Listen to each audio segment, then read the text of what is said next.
Hey everyone, welcome to the show Off the Record. This is episode number 21, and I'm joined here today by Deken, the CEO of Unstack. Quick background on Grant. He's had quite a bit of an entrepreneurial career.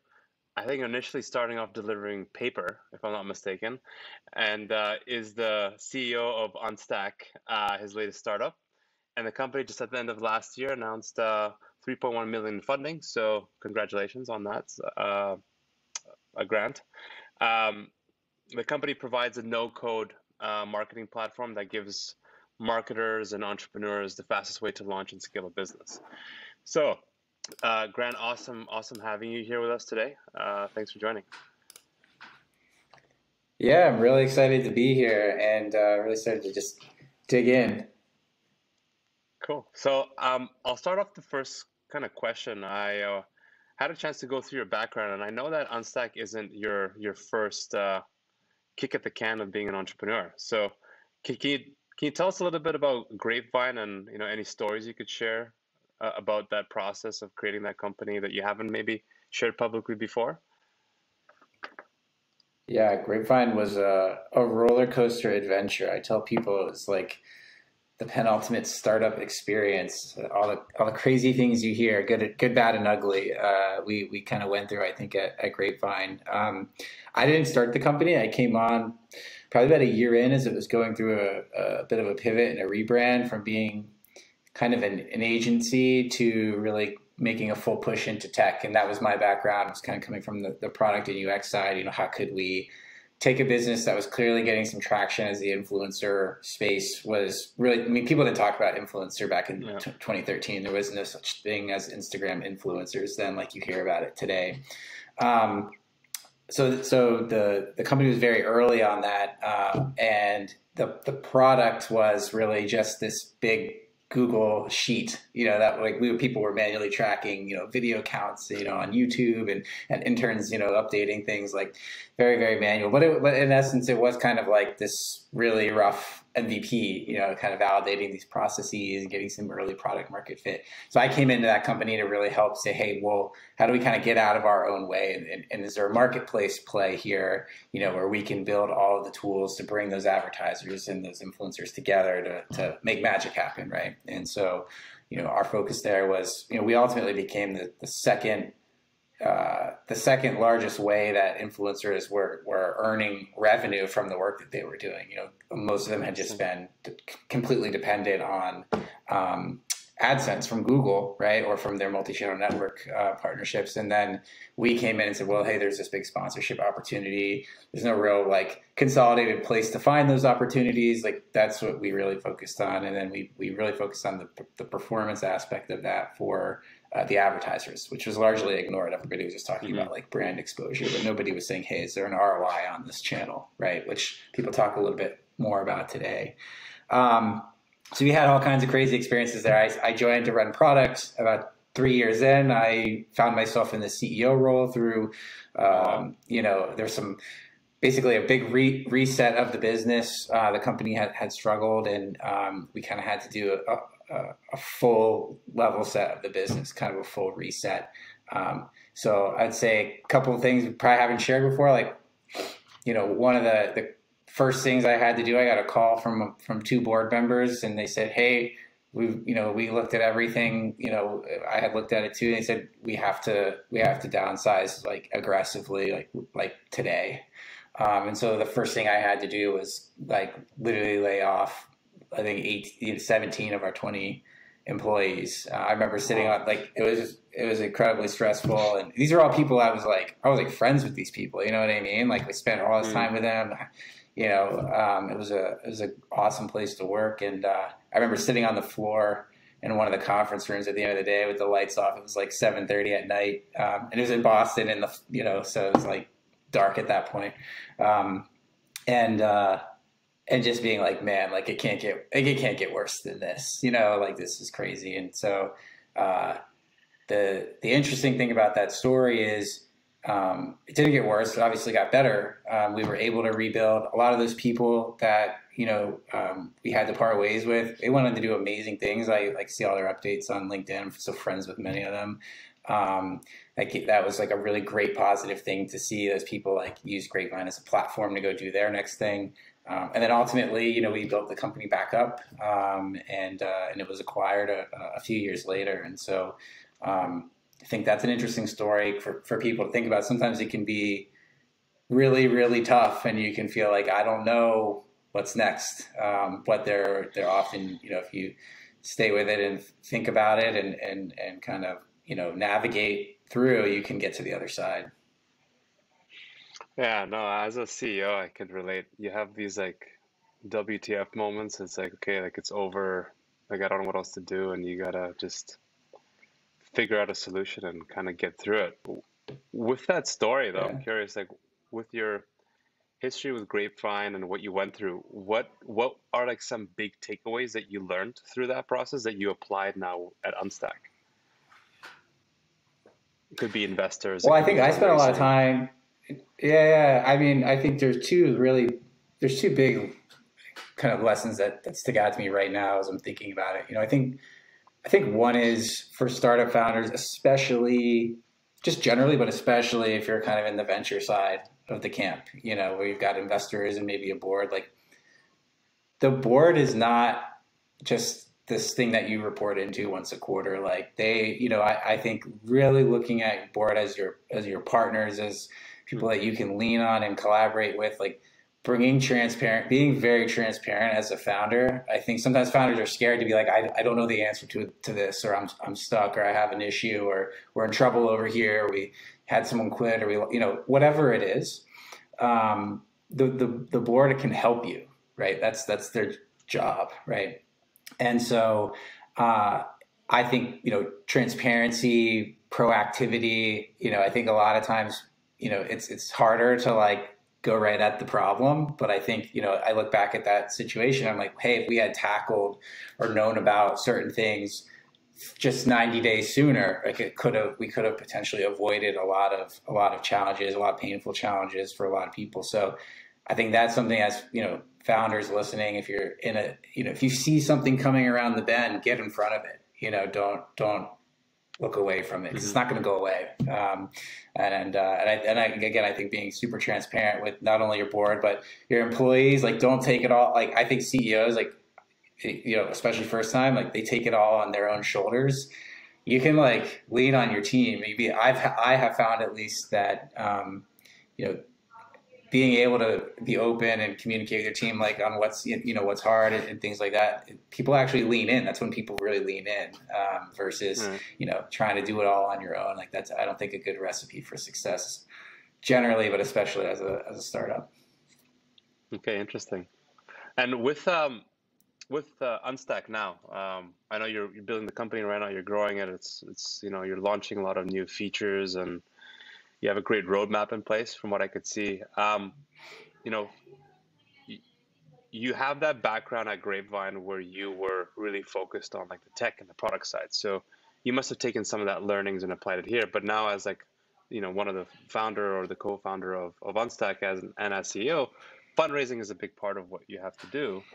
And I know you went through that round, you know, at the end of last year. Um, how did you make sure, you know, delegated, you know, your work accordingly or split your time accordingly to not be too much stuck in like the whole fundraising phase of that part of the business? Um, I want to know, like, you know, it does take a lot of time, and how did you kind of get not caught up in the process, essentially? Yeah, you know, few thoughts, I guess, there. Raising money is not something I enjoy doing. And it's so funny because I see, so there are other CEOs or founders that are out there. They're so good at raising money. Like there are people out there that just like, they're just the ultimate like pitch person for their business. And you know, for me, that's not really what I don't really enjoy that aspect of things. I mean, we raised money because, you know, it was very intentional. You know, we had really specific goals we wanted to use it for. Um, and we have some great investor relationships and people behind us that sort of get the vision and what we're trying to accomplish here.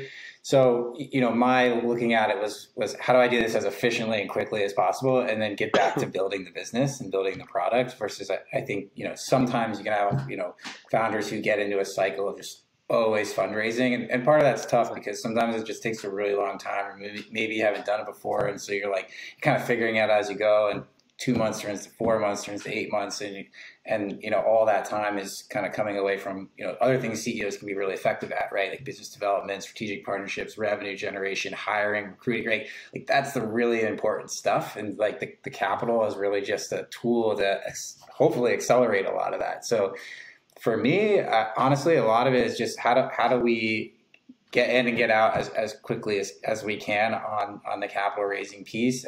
I think also a lot of what we considered was who can really help us. We've got some really great people involved in the business.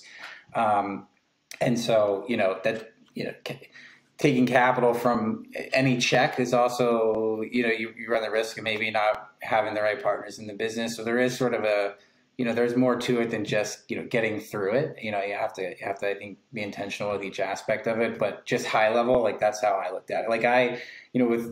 With Grapevine, we were always very marketing, sales, accounts management heavy, and engineering and product was always pretty under-resourced as within that organization. We flipped it completely the other way with Unstack. So we're primarily engineering, product design. That's probably 3/4 of our team, and the other 25% is really in marketing and customer success. And I'm sure Zach would love more and more resources there, and that will come. But really, without the product, right? What do you really have? And so I think that's really been where we've focused. And with my background, again, I love building the team, thinking about the product, thinking about the customer, talking to the customer, and being really close there. So that's been, I think, how we've looked at capital versus building the business. And did you set a time limit when you did your last raise, just to not, overextend yourself and set a specific window of time? We didn't have a specific. With the first round that we did, when we raised some really early capital from angels, that was kind of a little bit more on a rolling basis. We said, hey, we want to be done with this by the end of the summer, which typically isn't a great time to be out raising money. But, angels are around all the time, and, we had some great relationships. So, we did that kind of over a 3-month period, kind of started in June, finished in August, sort of thing. This second round, that we closed in December, we had not really been planning to raise capital. It was something that sort of serendipitously happened, where we were approached by a couple of different funds. And then, a traditional process, you would kind of what you're saying, right? You would say, hey, we need X amount of capital, and we're going to do it over this amount of time, and we're going to line up 100 meetings, and we're going to, it's a very, to do it right, that's a very structured, sort of approach to doing it. In this case, it was there were 2 or 3 funds that we were kind of collaborating with, and sort of seeing what made the most sense, and just saying, hey, this is the terms that we would need to make this make sense for everybody, and is there alignment there? And so it was a very different kind of fundraise than what you would traditionally expect. Okay, cool. Yeah, thanks for sharing that. I think so in that case, we did it over a couple of months. Okay, cool. Next question I have is, what should founders, co-founders, or anybody on the team who's going to be responsible for kind of what to do with the money once you get it, once you raise it? Are there any specific targets that you're trying to outline, that you want to hit? And how do you kind of plan that out? Where does the money go? How much do you distribute to what kind of department or team? Anything you could kind of share in terms of how you did it at Unstack with your recent round of funding? So I think it's something you want to know before you raise money, right? So again, being super intentional, it's why do we need this capital? This is where we are. Where does it get us? So I think both before you raise and through the process of raising, we had an opportunity to raise more, and we actually raised less, because we felt for the stage and the terms and what the tool, right? Going back to capital as a tool, like, you have to right size it, I think. And some founders will say, hey, I want the highest valuation and the most amount of money. And, that has pros and cons to it, right? Like you might set yourself up to be in a tough spot down the line where, you've raised at such a high valuation, like if things don't go exactly to plan, you might be in trouble. So you have to think about these different things. But for me personally, after we raised that round, there's also a moment I think of like having a bit of a paradigm shift as a founder, where you're kind of shifting out of the like super bootstrapped, like, really looking at every penny, being as capital conscious as possible, to being like, hey, maybe we need to hire up a couple levels, in terms of, some of these roles. Maybe we need to experiment a little more and take some risks, right? Like, what are the bets that we're going to place, in order to move a little bit faster? So you do have to, I think the most important thing, for me at least, has been like making sure that you quickly, once you get that raise, then you really shifting your thinking even as a founder, to be like, okay, like, we're now going into a new, I think about it as a book, right? We're going into a new chapter here. Like, this is what the goals are now. The goals in the pre-seed were different than the goals in the seed. They'll be different goals at potentially an A round or in a growth stage of the business. So, again, I think you have to get your head on straight for each stage of the business. Mm-hmm. And when you were going through that process in terms of like, where do we invest and things like that, how did you align that with your investors? Because some investors, from what I heard, really want to be involved, like be hands-on in terms of some of that decision making, whereas some will be like, okay, cool, like, you run the show, we'll support you whatever way you want. And then there's also that whole kind of smart money kind of approach. Like, what did you look for also in your investors other than just capital? Two-pronged question there. Yeah, I mean, I think we were looking.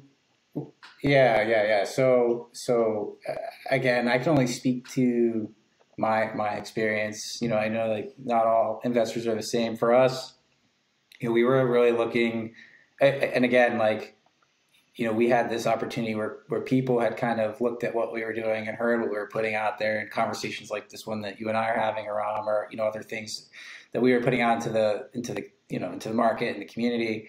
And so I think there was like there's alignment early on, in terms of, hey, this is where we're trying to take the business. This is how we're thinking about resourcing. This is, those like core questions. We sort of, I think, suss those out as a part of the due diligence process, because I think a lot of investors are trying to get to like, there's a sort of the high level vision, but then the next sort of thing they're looking at is like, well, how are these founders thinking about the problem, and how are they thinking about solving some of these issues? And you're building alignment through that process. You're building trust. You're getting everyone on the same page. So, I think for us, it was largely, once we got through that, in terms of next steps and how the board was involved, it was like, I go to our board and say, hey, like, gut check my thinking here. Like, this is what we want to do. Like, this is our budget. Like, it could change. We're still super early. Like, you don't always know what you don't know. You make your best educated guess and you iterate and adapt on the fly, right? And like going back to earlier, like, you stay transparent and you call out the things that are maybe going off the rails and you highlight things that are going really well. So I really look at the board for kind of that feedback. A lot of investors are kind of been there, done that, or they've seen it across a number of companies, and so they can sort of pattern spot, where maybe there could be an issue, or maybe you're not clear enough on go to market for a certain thing, those kinds of things that they can be very value add. So that's sort of, I mean, I guess to your question, like high level, that's how we thought about who we were taking money from and working with. And then I think also just like with any hire you make, it's like it's culture fit too. Are these people on the same page as us? Can we work well together? What happens if things get a little tense? Like, how does everybody behave and work together and resolve stuff? So I think those are the kinds of things I was looking for. Awesome. You mentioned before, I think in a previous answer, that we were making some decision in terms of like, how do we maybe go higher, more upstream, or at a higher level. What's worked for you so far to make some of the best hires at Unstack? It's a good question. I think we are looking for are really, I think most importantly, people who are super passionate about our cause. I've interviewed some really amazing people who I just got the sense of like they weren't really in it. You know what I mean? They were just really kind of casting a net and having conversations. Like you got to try to spot that early because, I think what has been really exciting for us are people who are bringing their ideas. And then sometimes their ideas are like, we're not even sharing those, and they're coming to us with, very similar ideas or ways to level up what we're doing. So I think when we think about hiring, we're looking for that, like that natural curiosity within our cause and our context that like, they want to get in and they really understand the customer and care. And that's sort of across the whole organization, from design to customer success and marketing and engineering. I think everybody on our team like genuinely is excited about what they're building, who they're helping. I think the skills, I think you have all kinds of different levels of people, and that changes as the business grows. So early on, we were looking for how do we find really, really sharp tacticians who can help us accomplish goals. Is there an opportunity for those people to kind of scale into that more of that coach or sort of leadership role as we expand the team? We started obviously really small. It was just a couple of us. We're at 16, 17 people now. So some of that's actually happening right now, where people are stepping into different roles and kind of stepping up and taking more on. So it's a tough question, because I think there's no exact right answer, but for us, it's really looking like, is somebody, really passionate and aligned with our cause? B, are they able to, really own their work, and come in and think not one but like maybe a couple steps ahead, right? And be that sort of self-starting, self-thinking kind of contributor. And then B, like, can they scale? Because we're going to be an organization that's changing all the time, and are they comfortable in the unknown? I think those kinds of traits, those soft skills, actually compensate a lot. The hard skills are important, but I actually find it's the soft skills that'll be more of the difference maker in terms of that person's success with us long term. Yeah, that's a good point. Just out of curiosity, how personally, when you're meeting with somebody, how do you know that they could stay there for like the long term? Like, motivation wise, how do you ensure that they are motivated? Like, yeah, passion and all these factors you mentioned, I think, are super critical for that. But anything else that you've caught recently, through this whole process of growing your team, that you're trying to like look out for or pinpoint? They're like, okay, that person's going to be like a core member of the team. They're going to grow. They're going to be motivated, and they're going to stay for a long time. I think we're learning just like anybody, as we go through this. I think there's a couple things. Like, one is, I think being invested in those people personally, like knowing where they want to be, because everybody's got a vision for themselves, or at least has thought about, hey, what would my next thing be like, or kind of, am I happy where I am? Where do I want to go? I think you should have those conversations honestly with folks, and you can learn a lot from them. Some people are like, I don't really care about managing. I just really want to work on big problems, and other people are like, no, my goal is to build a team of product managers, or build out a design team, very different paths. And sometimes it's a combination. I think knowing that stuff is important. I think the other thing is, like, not everybody has to stay forever in the long term. Yeah, you want people to come on and stay with you, but like, sometimes there's a season for everything. And like, sometimes people come in and they do amazing work and it's a great experience, and they go on to the next thing after that as the business changes and grows. And, we've had people go through that with us. We had somebody who stayed for a year, was an amazing tactician and contributor, very, more junior, wanted to go work at a much larger company and get a different experience. And we said, hey, you're our first alumni, right? Like, alumnus. So, thank you. And like, we'll always welcome you back. Go learn some new things, and that person's a fan of the business now. So I think you just have to look at it from like multiple lenses. That's at least that's my thinking. That's my perspective. Yeah, that's true. I mean, people gotta grow. I mean, would you like? Yeah, for sure. Like, yeah, like I was saying. Sorry, I think there's a little bit of a lag, but we were talking before the call, about like how hard it is to hire and growth and stuff. Like, what do you think? Are those some of the things that you see too? How do you look at it? No, definitely. Yeah, for sure, Grant. I know we've been fortunate. We've had some pretty good tenure in the team, and then I think for for certain people, it's like they want to maybe focus on one specific thing, and that's what they want to perfect as like their skill trait, or maybe they want to be more generalists. And so I think at that time, it's working with them and saying, hey, what do you want to, what craft do you want to learn new? And then if there's an opportunity in the company to give them that opportunity, then yeah, you know, win, right? But if not, then, it's always really hard, personally for me when people leave. Like, but I think it's the inherent nature of evolution, like, of people's career and learnings, and there's always an upside to it in my point of view that they're gonna go and they're gonna get better at what they do. Um, and I always like seeing people, as you said, like alumni wise, like moving in different companies and like seeing their growth. It's always knowing that they started off with us for like the first 3 4 years or however long, and that they moved on. I think it's huge. It's a win for me, and like regardless of what happens. Totally.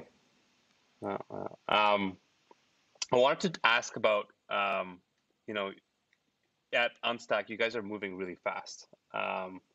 You're rolling out new features, product wise, roadmap wise. There's a lot of improvements that I've been seeing, and that I think is like a big competitive advantage in general, right? As a company at your level, because there's some other companies in the no code space, like a big one is like Webflow, but they're more for designers, whereas I feel like Unstack is a lot for marketers.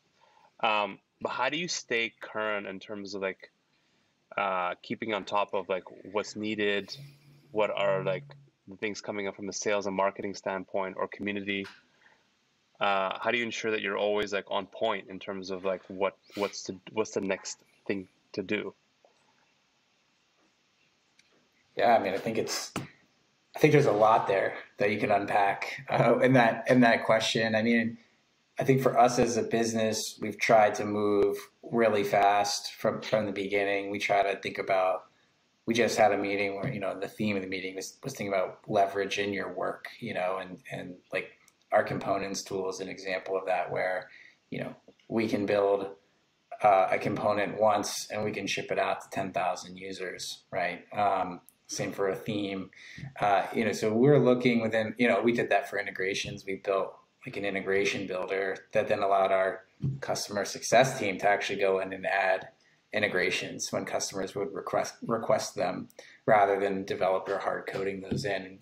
So we try to think about like where we can get leverage on our time and scale on some of these things. Obviously, that not all things are created equal there. I think also we moved up until recently probably too fast in some cases. There's the old like move fast and break things, I think is good, but like moving too fast and breaking everything is really, really bad. Especially when you're a company like ours where people's like mission critical marketing is hosted by us. So, we've had to really strike a balance of agility with some, pragmatism about, how we're putting process in around QA and resources to make sure that, as we grow and scale, we can still stay fast, but we can also deliver at a high quality. So I think like that's how we've looked at it on the product side. But the big thing for us, you mentioned community, like just across the board from customer success, sales and marketing, we've tried within every function to have, I think, really good feedback loops with our customers. Like we're very accessible to our customer base, like more probably than any company that I'm aware of. I mean, I'm sure there are other people doing it really well, but that's something we pride ourselves on. Like every meeting I have, like we talk about our core values. The first one on there is deliver well, right? Like, and that's something we look for also in the people we're hiring. Like, this is somebody who's going to really deliver well, go above and beyond for customers. And so, I think that's been really helpful for us to keep a pulse.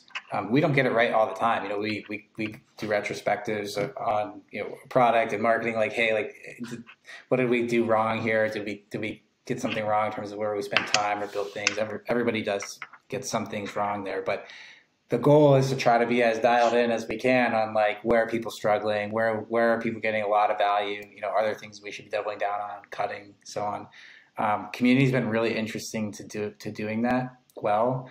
A lot of that's happening in Slack, and there have been pros and cons to that. We had another article or blog, or maybe it was a podcast where we talked about all the failures of trying to build a community. And it was really, we tried to do like a forum too early. We just didn't have like enough of an install base to get any momentum there. And then we did like a Facebook group, and that didn't work. Slack really started working because all of our customers use Slack.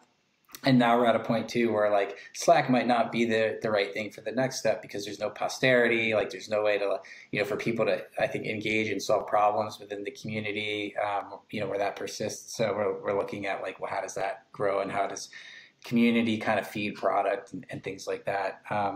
So I would say like, yeah, we think about speed a lot. It's part of our value prop. Like we want to help marketers move super, super fast without code, or, having in-house designers on staff to help them. So it's in our DNA. I'm a very impatient person. Zach, he's also very impatient. And my co-founder, Steve, is too. So I think that comes through a little bit, and like we want everything done yesterday. But I think that's, in today's world, right? Like speed is kind of, you mentioned it, right? Like speed's competitive advantage, and certainly for startups, but even big companies too, right? Like everybody's trying to adopt entrepreneurial thinking, agile methodology, right? Like it's been around for a long time, but now you see like major companies like being like, hey, how do we move faster internally? What are the tools we need for that?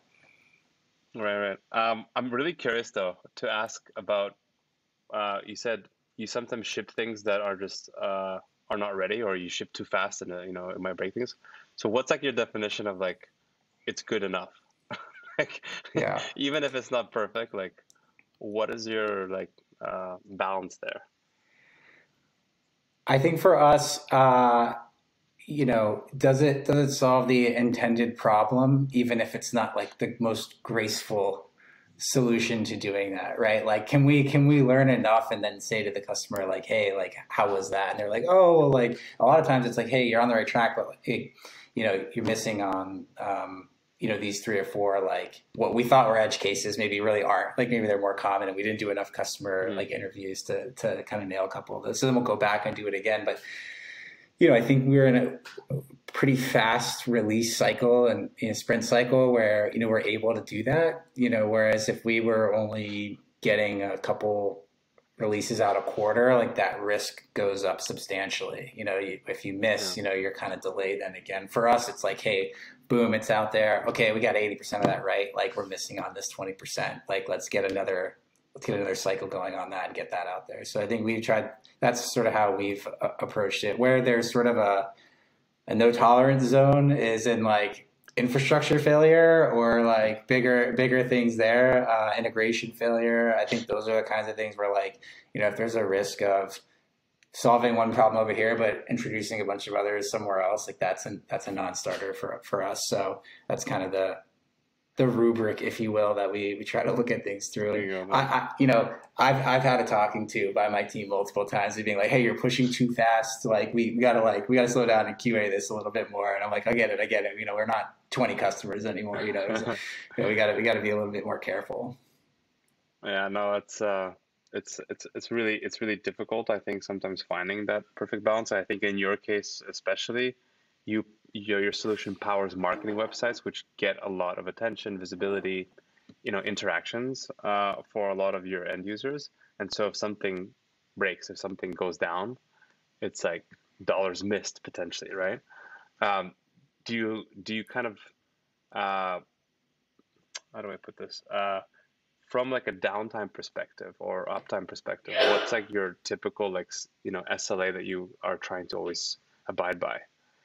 Yeah, I mean our goal is 99%, 99.99% uptime. We don't to be honest, we haven't hit that. I think like we had some issues just a week ago, where a portion of our infrastructure around load balancers was intermittently failing, and so every so often someone might get like a 504 error. Like you could argue that's not 100% uptime, even though sites weren't down, and so we're learning. We're investing a lot there. I think that's delivery isn't like it's not a sexy product feature, but like having stuff super fast, always working, right? Like where you're not thinking about it, it's like a luxury. Like it's actually pretty mission critical for us. So that's become, early on I was talking to somebody and they were like, oh, like as much as this is like a marketing platform, like there's also this, you're building like an infrastructure company, like as well, whether you realize it or not.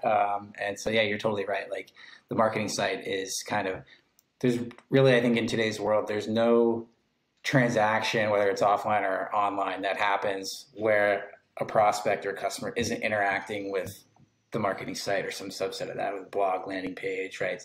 Something like that. So it's everything kind of runs through that. And so it's obviously super important. Oh yeah, I say it to our clients all the time because we build a lot of marketing websites, and I always want to position a marketing website as being your like, you know, primary business engine, you know, and that 90% of like the lift of explaining your service, your value proposition, everything should be done by your website. So Totally. that your sales team just has to do the remaining 10%.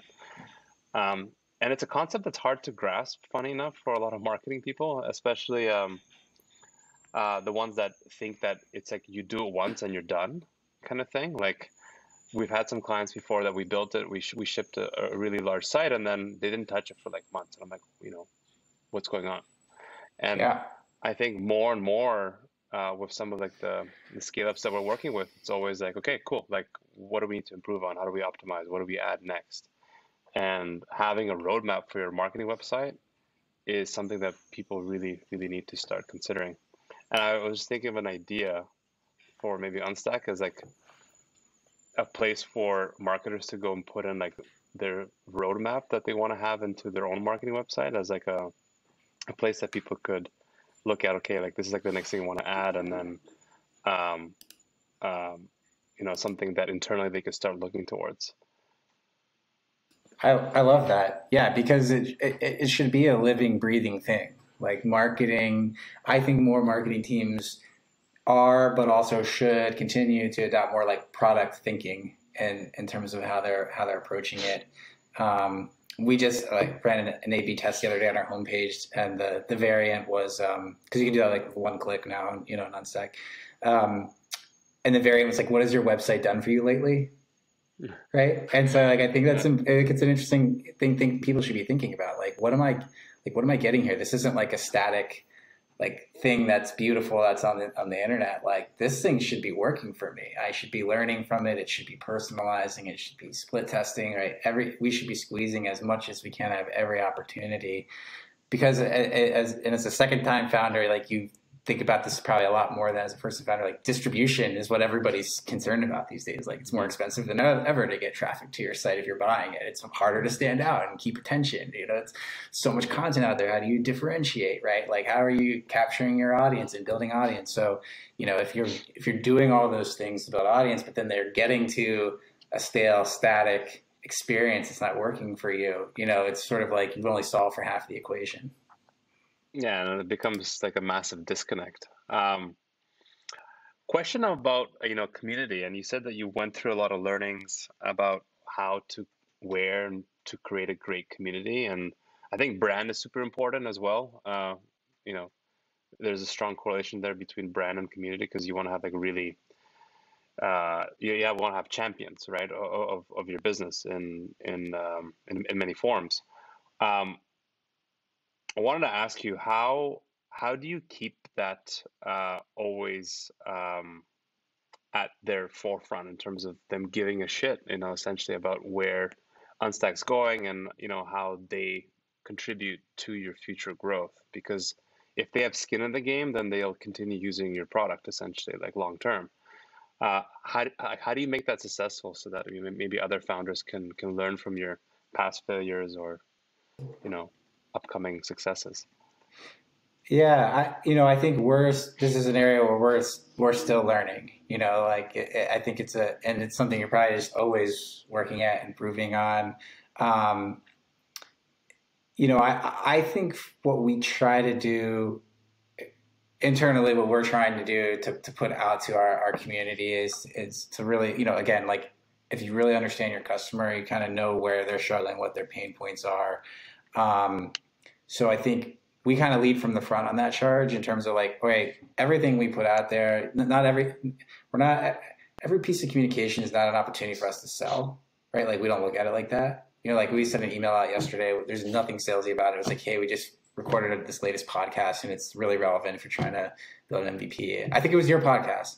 Yeah, exactly. Look at that. So bringing it all back, it was like, hey, if you're trying to validate, move faster, build an MVP, like here are some secrets from an expert. We sat down with Aram and learned these things, right? Like we're not trying to sell anybody in that. We're just trying to say, hey, these are what marketers and entrepreneurs and startups are trying to think about. We can maybe help there.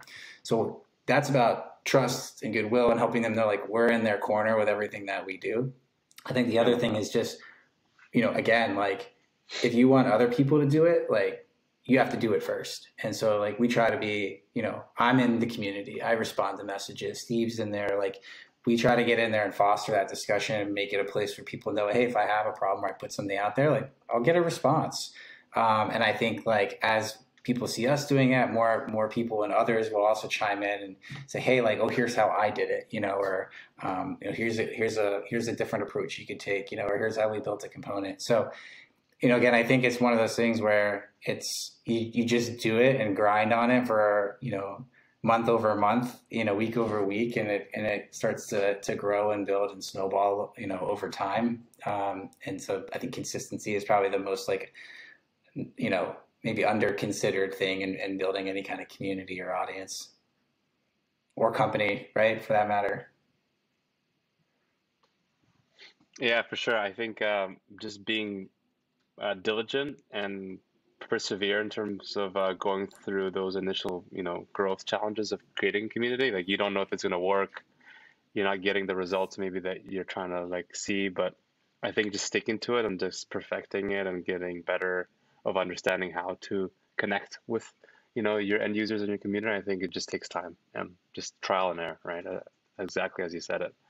There's a couple more questions here, Grant. Thanks so much for all this great insight. I wanted to ask you some kind of like unusual questions, but Okay. I want to kind of see what you would come back to me with. So you went through this incredible journey with Grapevine, and you had to do those layoffs, and now with Unstack, you're really like picking up, and growing the company. What would you do if your company went bankrupt today? I mean, in a lot of ways, I think my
Last question here for you. I have no idea how old you are, so I'm gonna take a guess here. But with all your how old do you knowledge that think you I have, am? I don't know, maybe mid-30s.